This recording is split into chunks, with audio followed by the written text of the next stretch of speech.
Cada día nuevas historias. Suscríbete, lo mejor está por venir.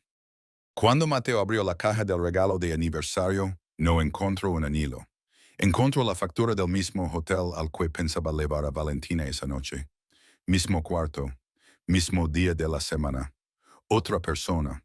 Ese instante no solo le rompió el corazón, le dio el plan perfecto para una venganza legal, limpia y memorable. Mateo salía de la obra a las 5, antes de pensar en su casa. Hacía una parada fija, el comedor comunitario de la colonia. Ali organizaba a los voluntarios, revisaba la lista de alimentos donados y se aseguraba de que nadie se quedara sin plato. No era un gesto ocasional. Llevaba años haciéndolo. Había aprendido a pedir apoyo sin pena, a tocar puertas y a convencer proveedores de que redondearan precios para que el presupuesto alcanzara. Ese lunes, mientras acomodaba cajas de arroz, recibió un mensaje del municipio. Lo invitaban a presentar su proyecto de reforzamiento de techos en una feria de servicios para migrantes. Aceptó sin vueltas. La feria fue en el patio abierto de una escuela pública. Puestos sencillos, música a volumen bajo. Niños correteando. Mateo presentó maquetas. Explicó con calma cómo identificar grietas y filtraciones y ofreció una lista de contactos para quien necesitara ayuda. Al término de su charla, una joven se acercó para agradecerle la claridad. Se llamaba Valentina, era venezolana y llevaba un mes en la ciudad. No pidió nada, solo quería saber si podía asistir como oyente a las reuniones del comedor para aprender cómo funcionaba. Mateo le dijo que sí, que cualquiera con ganas de ayudar podía sumarse. Al día siguiente, el alegó puntual. No se presentó con discursos. Tomó una libreta, escuchó las instrucciones y se puso a trabajar. Preguntó dónde anotar las porciones faltantes, quiénes estaban enfermos, a quienes había que llevarles comida a domicilio. Mateo observó que no se asustaba ante el ritmo. Al contrario, proponía rutas más cortas para las entregas y se ofrecía a llamar a una amiga que sabía tramitar citas en clínicas populares. Ese primer día, 3 adultos mayores recibieron medicinas gracias a sus llamadas. Mateo, acostumbrado a coordinar, se sorprendió de ceder espacios sin tensarse. Valentina no competía, sumaba. En el descanso, él contó que en Maracaibo había trabajado en una panadería, que su mamá se había cuidado a la ICUE, mientras resolvía papeles, quería ocuparse. No dramatizó su historia, habló de objetivos concretos, conseguir trabajo estable, convalidar estudios técnicos, ubicarse en una colonia con buena ruta de transporte. Mateo la escuchó con atención y le compartió 2 contactos de obras donde quizá buscaban gente. También la invitó al curso municipal de organización barrial, que él apoyaba como voluntario los jueves por la tarde. El jueves aparecieron nuevos rostros. Entre ellos, Lorena y Andrea, vecinas que ya conocen a Mateo de otras actividades. Era un taller práctico, mapear problemas del barrio y diseñar soluciones. Valentina destacó por su rapidez para ordenar tareas y su modo directo de pedir lo que faltaba. Propuso armar un calendario de visitas a familias recién llegadas para detectar necesidades urgentes, actas de nacimiento, vacunas, permisos escolares. Mateo sonrió al ver cómo el grupo respondía a su iniciativa. Ese día terminaron con un plan de acción que incluía jornadas de asesoría legal y recolección de útiles. Al finalizar, Mateo se ofreció a acompañarla a su parada de camión. La ciudad de noche intimida a quien no la conoce, y él estaba acostumbrado a caminar esas cuadras. En el trayecto, Valentina soltó otra idea: convertir los sábados en una escuelita de trámites, donde cada voluntario compartiera lo que sabía hacer. Mateo aceptó al instante y le cedió la coordinación. Tú trae el orden, yo pongo el lugar, dijo. Él rió, asintió y prometió armar un documento compartido con horarios y responsables. La rutina tomó forma en pocas semanas. Lunes de comedor, jueves de curso, sábado de escuelita. Mateo notó que el equipo trabajaba con menos fricción desde que Valentina organizaba listas y entregas. Los vecinos empezaron a buscarla para pedir orientación, y ella respondía con paciencia. Cuando alguien la invitaba a no meterse en tanto, contestaba que ocuparse era su forma de agradecer la acogida. Un día al cierre del comedor, una señora legó agitada porque su techo filtraba y no tenía a quien acudir. Mateo pidió fotos, hizo un cálculo rápido y propuso una visita técnica al día siguiente. Valentina tomó los datos y aseguró los materiales básicos con un donante. La visita fue breve y eficaz.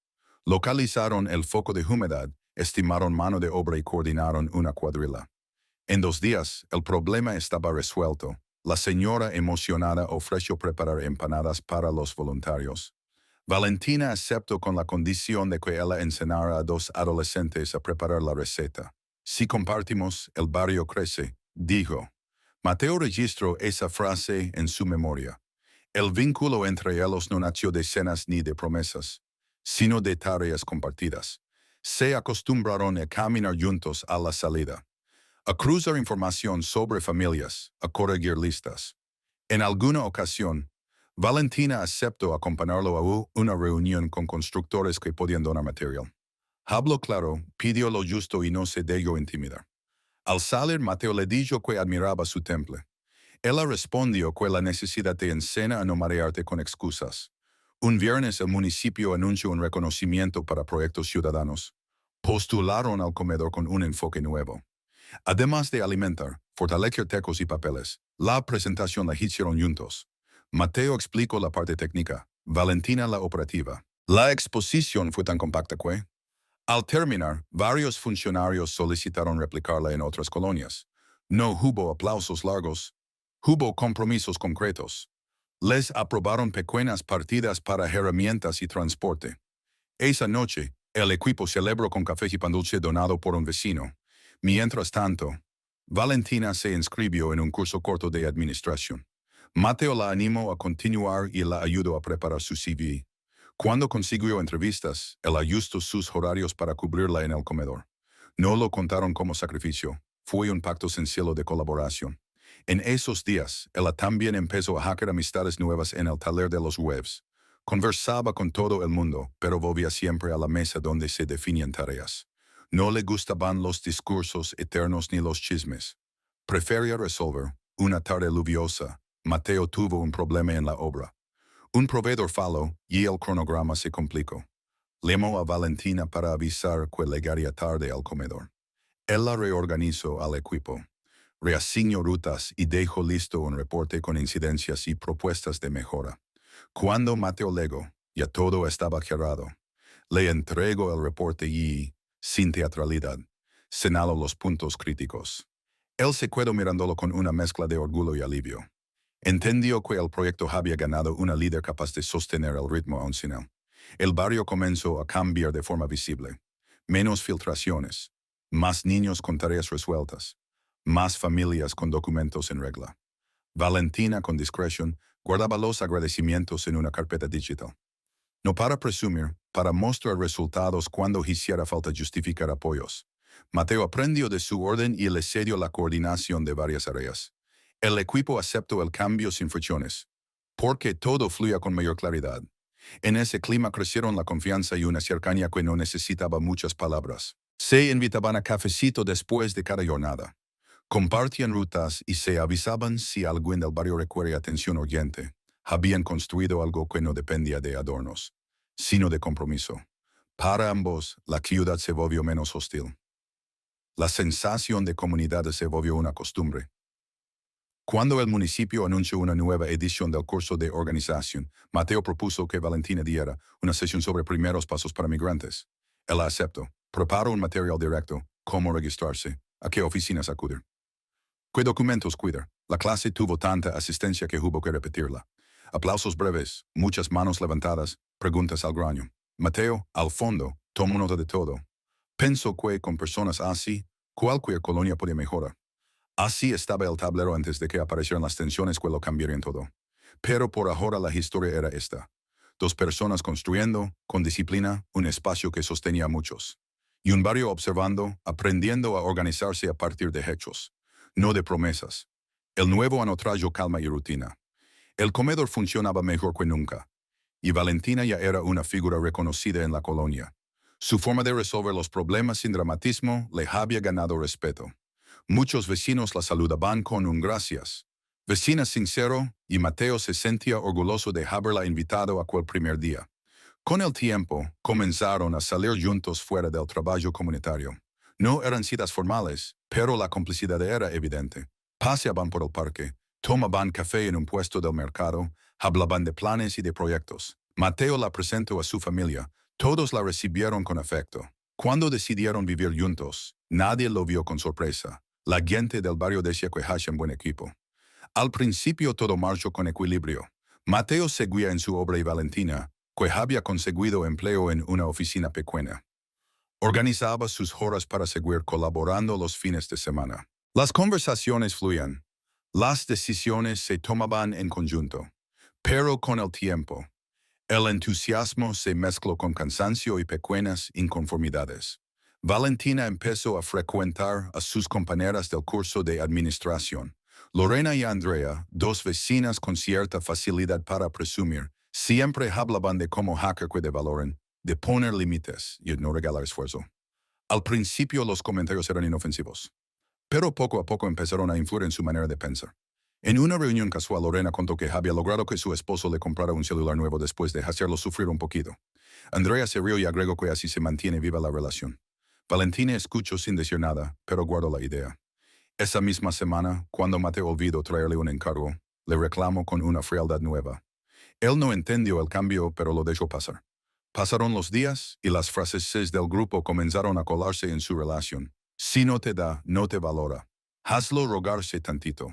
Un detalle caro demuestra interés. Mateo, sin saberlo, entró en un terreno que no conocía. Valentina empezó a pedirle cosas con un tono que no era el de antes. Primero un collar para verse presentable en el trabajo, luego un fin de semana en un hotel para desconectarse. Mateo accedía, pensando que el esfuerzo era una forma de cuidar la relación. No sospechaba que detrás había consejos llenos. Poco después, Valentina cambió de empleo y comenzó a trabajar medio tiempo.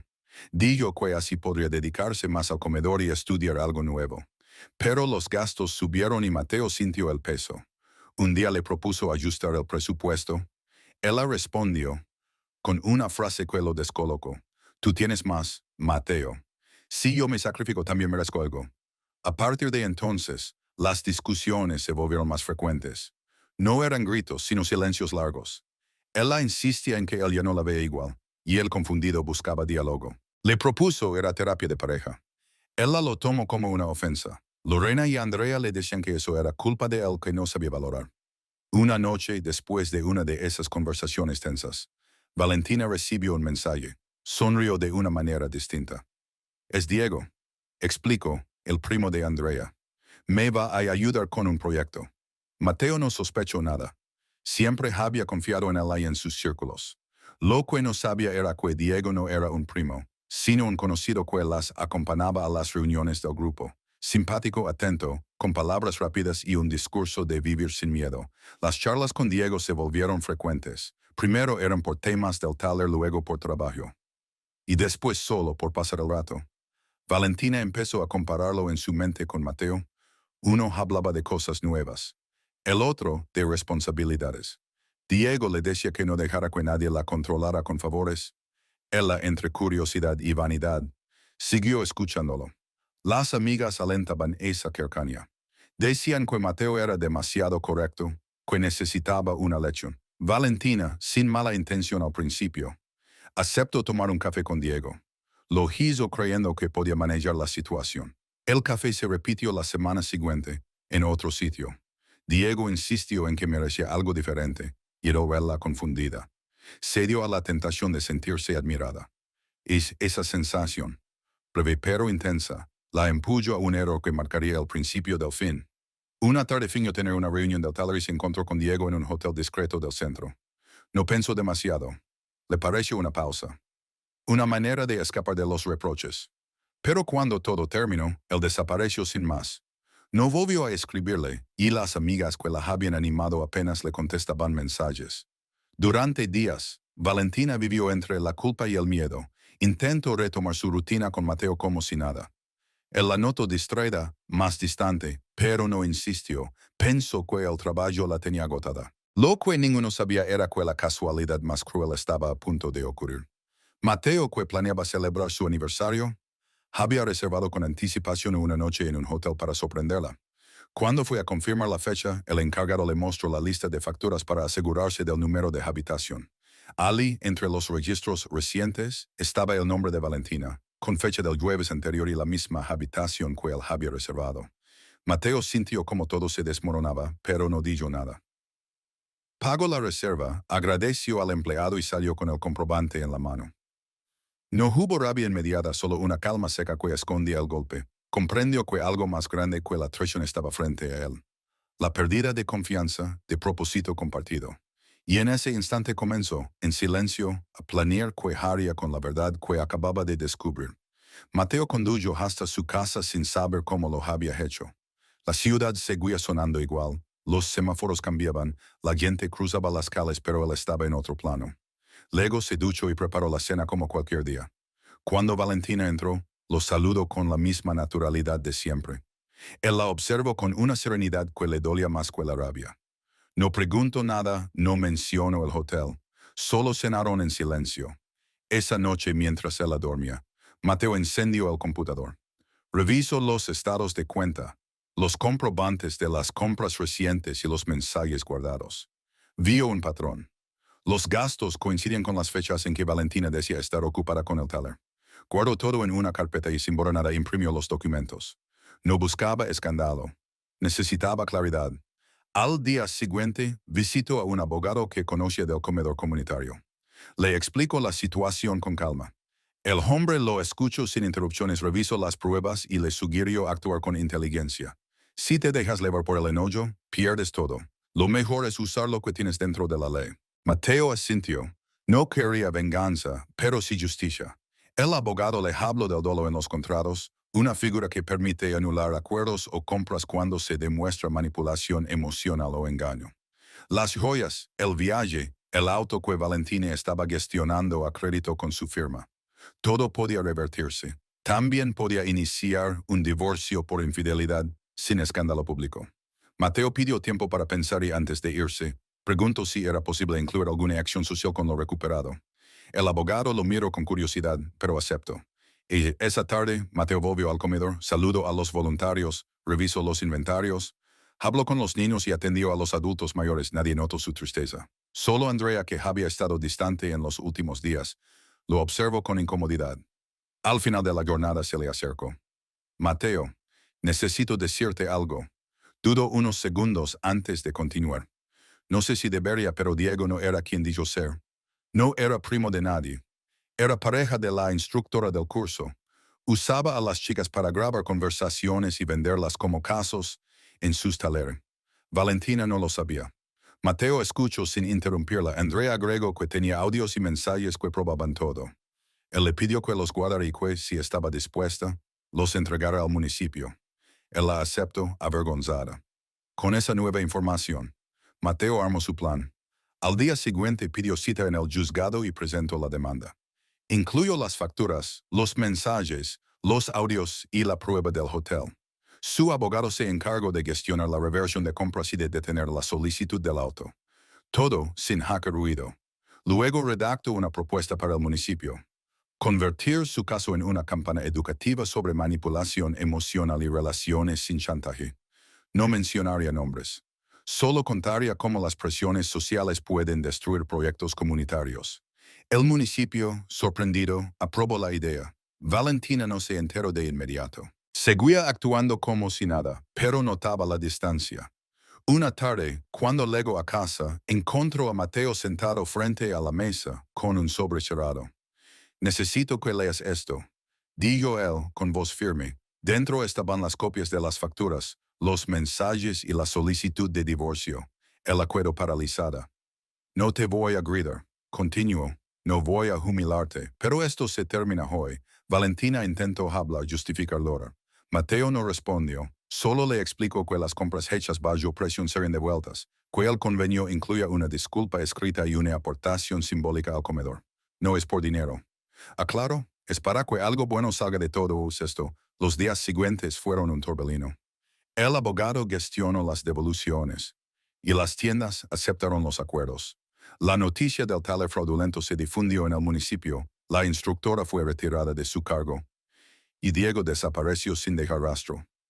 Andrea y otras mujeres declararon haber sido manipuladas para seguir sus métodos. El curso fue cerrado. El municipio organizó una conferencia bajo el nombre Relaciones sin Chantaje, y Mateo fue invitado a contar su experiencia. Aceptó solo si no se mencionaban nombres. Habló con serenidad. Explicó cómo las relaciones se deterioran cuando el orgullo reemplaza el diálogo, Cómo los consejos sin empatía pueden arruinar vidas. El público escuchó en silencio. Algunos se acercaron al final para agradecerle. Mientras tanto, Valentina firmó el convenio sin resistencia. En el documento, además de reconocer su error, se comprometía a participar en una actividad comunitaria de reparación simbólica. A sugerencia de Mateo. Esa actividad fue anónima. Una carta de disculpa incluida en la exposición del comedor, donde se lea: cuando el miedo a perder supera el deseo de construir, se destruye lo que más vale. Aprendí que el respeto no se exige, se gana con verdad. El dinero recuperado de las devoluciones se usó para una subasta benéfica. Mateo organizó el evento con la misma meticulosidad de siempre. Vendieron los artículos costosos y destinaron el total a reparar el techo del comedor y financiar desayunos escolares. No hubo celebración ruidosa, solo trabajo y propósito. Al final de la subasta, Andrea se acercó con una caja de audios. Son todas las grabaciones del grupo, digo. Quiero que sirvan para advertir a otras mujeres. Mateo las entregó al municipio, y con eso se quedó el caso. Cuando todo terminó, el regreso a su rutina. No hubo triunfalismo, solo una sensación de alivio. Había logrado justicia sin ensuciarse las manos. Valentina se mudó con una amiga mientras arreglaba su regreso temporal a Maracaibo. Le escribió una última nota. No te pido perdón, porque sé que no basta. Solo quiero que sepas que entendí lo que arruin. Mateo la leyó una vez, la guardó y siguió con su día. En el comedor, los niños jugaban, los voluntarios trabajaban y la vida continuaba. La herida dolía pero estaba limpia. Y aunque no lo decía en voz alta, sabía que su venganza, si así podía llamarse, era haber transformado una traición en un acto de justicia y aprendizaje colectivo. El proceso legal avanzó sin escándalos. Los acuerdos se firmaron con precisión, sin insultos ni prensa, solo con el celo del juzgado y la voluntad de querer el capítulo. Valentina cumplió con cada punto del convenio. Devolvió los objetos comprados con manipulación, canceló el trámite del auto y transfirió la pequeña compensación acordada al fondo del comedor comunitario. No hubo enfrentamientos.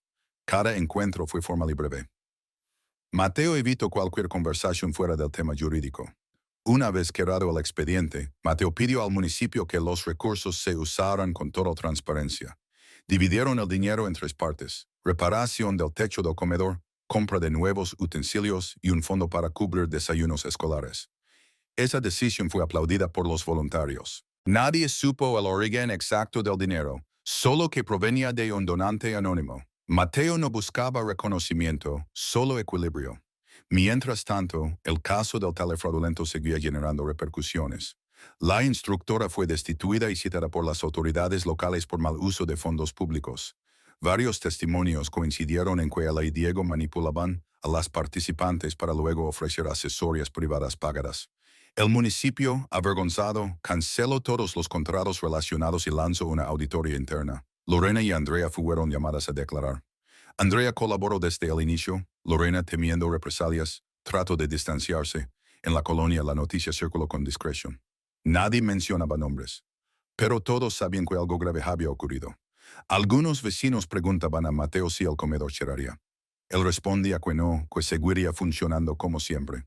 Su serenidad transmitía confianza. En pocos días, los voluntarios retomaron el ritmo normal. El comedor volvió a abrir de lunes a viernes con nuevas reglas: informes públicos de gastos y reuniones mensuales de evaluación. En una de esas reuniones, una vecina propuso usar parte de los fondos para mejorar el área de juegos infantiles. Mateo aceptó y sumó el proyecto a la lista de prioridades. Quería que la ayuda no se limitara a reparar lo dañado, sino a construir algo duradero. También impulsó talleres sobre manejo emocional y prevención de violencia pasiva en relaciones. Invitó a psicólogos comunitarios y orientadores familiares. Nadie sospechó que el impulso provenía de su propia historia. Por su parte, Valentina se mantuvo alejada, entregó sus pertenencias.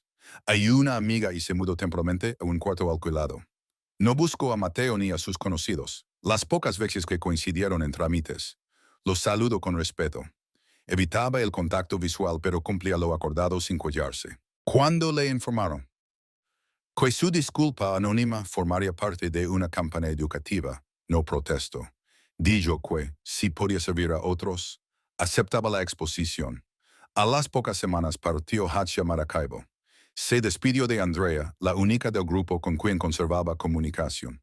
En el aeropuerto le entregó una carta para Mateo. No era de amor ni de reconciliación. Era una reflexión breve sobre las decisiones que se toman por orgullo. Andrea prometió entregarla cuando él estuviera preparado. La vida de Mateo empezó a estabilizarse. No había rencor, solo una especie de cansancio que se disipaba con el trabajo diario. En el comedor los voluntarios notaban que hablaba menos de sí mismo y más del futuro del proyecto. Propuso un programa de formación para jóvenes aprendices de albañilería, financiado con parte de los recursos recuperados. En pocos meses, 6 muchachos del barrio ya estaban recibiendo capacitación.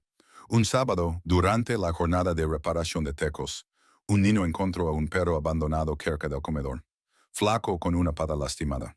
Mateo lo llevó al veterinario, lo curó y decidió adoptarlo. Lo llamó Coco, en honor a un vecino que siempre decía que todo se puede empezar de nuevo. El perro se volvió parte del equipo. Acompañaba las entregas y se acostaba cerca de la cocina mientras los voluntarios servían platos. El municipio, satisfecho con los resultados de la campaña Relaciones sin Chantaje, invitó a Mateo a dar una charla en un foro regional sobre participación ciudadana. Aceptó, pero puso una condición, que el enfoque fuera educativo, no personal. Durante la presentación explicó cómo la confianza y la rendición de cuentas podían fortalecer los vínculos comunitarios. Mencionó brevemente que había aprendido esa lección a un alto costo, pero sin dramatismo, la audiencia lo aplaudió con respeto. Andrea asistió al evento y, al terminar, le entregó la carta de Valentina. Mateo la guardó sin abrirla hasta varios días después. Cuando finalmente la leyó, encontró un tono sincero. Fale porque confundí el respeto con poder. Me dejé llevar por ideas allenas y perdí a alguien que solo buscaba construir. No espero nada, pero agradezco que hayas hecho algo bueno con mi error. Mateo no respondió, solo dobló la carta y la guardó en el archivo del comedor junto a los documentos del proyecto. No por sentimentalismo, sino como recordatorio de que incluso los errores pueden transformarse si se manejan con responsabilidad. Los meses siguientes fueron de consolidación. El comedor amplió su horario, sumó más voluntarios y firmó convenios con 3 escuelas cercanas. Cada logro se celebraba con sencillez. Mateo evitaba cualquier protagonismo. Prefería que otros presentaran los avances. En el barrio, muchos lo vean como un ejemplo de calma frente a la adversidad. Una tarde, durante una entrega de alimentos, una vecina le preguntó si alguna vez pensaba en rehacer su vida. Mateo sonrió y respondió que no era algo que se planeara, que cuando uno está bien consigo mismo, lo demás llega solo. Esa respuesta se difundió sin que él lo supiera y terminó escrita en un mural que pintaron los jóvenes del programa de albañilería. En apariencia, todo había vuelto a la normalidad. Pero dentro de esa calma había una transformación profunda. Mateo ya no buscaba aprobación ni temía la pérdida. Había aprendido a poner límites, a proteger su espacio y, sobre todo, a no confundir ayuda con dependencia. La traición que pudo destruirlo se convirtió en la fuerza que lo definió. Y mientras el comedor seguía creciendo, el barrio entendía algo que pocas veces se enseña, que la verdadera reparación no se logra con castigo, sino con acciones que devuelven equilibrio. Mateo no necesitó venganza, le bastó con mirar alrededor y ver a los niños riendo, al perro dormido bajo el toldo y al equipo trabajando con orden. Eso, en silencio, era su victoria. Pasó un año desde la separación. El comedor comunitario se había convertido en un punto de encuentro estable, modelo para otros proyectos barriales. Lo que comenzó como un esfuerzo improvisado de vecinos se transformó en un programa estructurado con apoyo municipal y participación constante de voluntarios. Cada mes llegaban más donaciones y nuevas manos dispuestas a ayudar. Mateo, aunque seguía coordinando, había aprendido a delegar. Sabía que los proyectos que dependen de una sola persona se desgastan, por eso impuso liderazgos jóvenes, sobre todo entre mujeres que buscaban independencia real, no validación externa. La historia de la subasta benéfica y la campaña educativa había dejado huella. El municipio replicó el modelo en otras colonias. En todas, Mateo insistía en un mismo principio. La ayuda no debe crear deuda emocional, sino confianza colectiva. La frase terminó impresa en los carteles de los talleres y en las redes del ayuntamiento. Lo invitaban a hablar en escuelas, en asociaciones civiles, incluso en eventos de empresas que promovían la responsabilidad social. Siempre aceptaba con una sola condición, que el mensaje se mantuviera práctico y que nunca se convirtiera en espectáculo. Su vida personal se había vuelto sencilla. Vivía con Coco, el perro que ahora era casi una figura pública del comedor. Cada mañana salían temprano a recorrer la colonia, saludando a los vecinos que abrían sus negocios. Después, Mateo pasaba al comedor, revisaba el calendario de tareas y se reunía con los voluntarios. La rutina era tranquila y esa normalidad se había vuelto su refugio. En esos meses también surgió un grupo de jóvenes que quiso grabar un documental sobre la historia del comedor. Querían mostrar cómo la comunidad se había fortalecido a partir de la organización y la transparencia. Mateo aceptó, pero pidió que el enfoque fuera educativo. Durante la grabación, los jóvenes insistieron en preguntarle si había algo que lo motivara más allá del trabajo social. Él respondió con serenidad: me motiva saber que la gente puede aprender sin pasar por lo que yo pase. La frase quedó como cierre del documental. Cuando se estrenó en la plaza, los vecinos aplaudieron con orgullo. Nadie conocía todos los detalles de su historia personal, pero todos intuían que detrás había una lección de dignidad. Un mes después del estreno, Mateo recibió un mensaje inesperado del municipio. Le informaban que Valentina había enviado una carta al área de programas comunitarios. Decía que estaba dispuesta a participar de forma virtual en los talleres Relaciones sin chantaje, contando su experiencia sin revelar su identidad. Pedía hackearlo de manera anónima, solo para compartir lo que había aprendido. Mateo leyó la solicitud varias veces. No respondió de inmediato. Consultó con el equipo y con los coordinadores del municipio. Todos coincidieron en que sería valioso incluir un testimonio real pero sin morbo. Finalmente, aceptó. La única condición fue que su participación se centrara en los procesos de reflexión, no en los hechos personales. La charla se programó para un viernes, por videollamada. A la hora acordada, en la pantalla del proyector apareció una mujer con voz pausada. No se veía su rostro, solo su silueta y su nombre cambiado. Habló de cómo las comparaciones, las amistades negativas y el deseo de sentirse validada la habían llevado a manipular sin darse cuenta. Reconoció que confundió atención con cariño y poder con respeto. Dijo que, cuando perdió lo más importante, entendió que la libertad no consiste en imponer, sino en elegir sin dañar. Nadie la interrumpió. Cuando terminó, hubo silencio. Mateo agradeció su testimonio y cambió de tema para evitar el sentimentalismo. Pero sabía que todos habían entendido quién era. Después del taller, varios asistentes se acercaron para hablar con él. Una joven le dijo que estaba repensando su relación, que había notado comportamientos similares en su pareja y que quería pedir ayuda antes de repetir errores. Ese momento confirmó a Mateo que el esfuerzo había valido la pena. No necesitaba reconocimiento. Ver que alguien prevenía un daño gracias a esa historia era suficiente. Los meses siguientes consolidaron el cambio. La campaña educativa se integró a las políticas del municipio, y el comedor recibió una mención especial por su impacto social. Mateo rechazó aparecer en medios. En su lugar propuso que entrevistaran a los voluntarios. El mensaje era claro. El proyecto era de todos.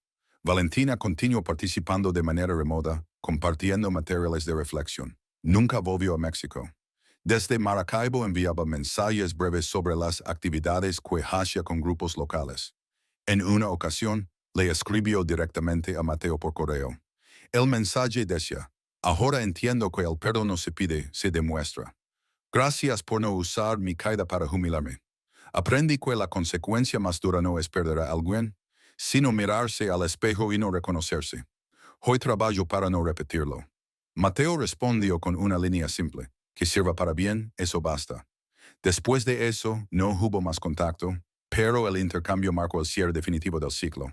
En el aniversario del comedor, el municipio organizó una reinauguración con mejoras en las instalaciones. Asistieron vecinos, niños, voluntarios y autoridades. Mateo dio un discurso breve. Habló de comunidad, de la importancia de poner límites sanos, de aprender a pedir perdón con hechos. Terminó con una frase que se volvió lema: el amor, sea de pareja o de comunidad, no se negocia con miedo ni se sostiene con culpa. Se cuida con respeto. Los aplausos fueron sinceros. Al finalizar, un niño del barrio le entregó un dibujo de Coco con una placa que decía nuestro guardián del comedor. Mateo sonrió, lo colgó en la pared y se quedó unos segundos observando la escena, la gente sirviendo comida, los jóvenes conversando sobre sus proyectos, los adultos mayores charlando tranquilos. Era un retrato de equilibrio, algo que ni el dolor ni la traición pudieron borrar. Con el tiempo, el comedor se expandió a 2 colonias más. Mateo supervisaba de lejos, confiando en los equipos locales. Ya no necesitaba estar en todo. Había comprendido que el verdadero liderazgo es enseñar a otros a continuar sin uno. Su historia que comenzó con una traición silenciosa, terminó siendo una lección compartida. Ni héroes ni villanos, solo personas que aprendieron. La justicia no vino del castigo, sino del orden recuperado. En la última esquina del documental, que los jóvenes actualizaron meses después, se ve a Mateo cerrando el comedor y caminando con Coco por la calle. En la voz en off se escucha su reflexión final. Al principio creí que la venganza era demostrar que tenía razón. Después entendí que la verdadera reparación es seguir de pie sin destruir a nadie. Eso y ver que el bien que haces no depende de quién te faló, sino de quién decide ser después. Así, sin drama, el hombre que una vez encontró una factura en lugar de un regalo terminó construyendo algo más grande que una venganza. Una vida en paz, til y justa, que enseñó a todo un barrio que incluso del dolor puede salir algo digno si se elige el camino correcto.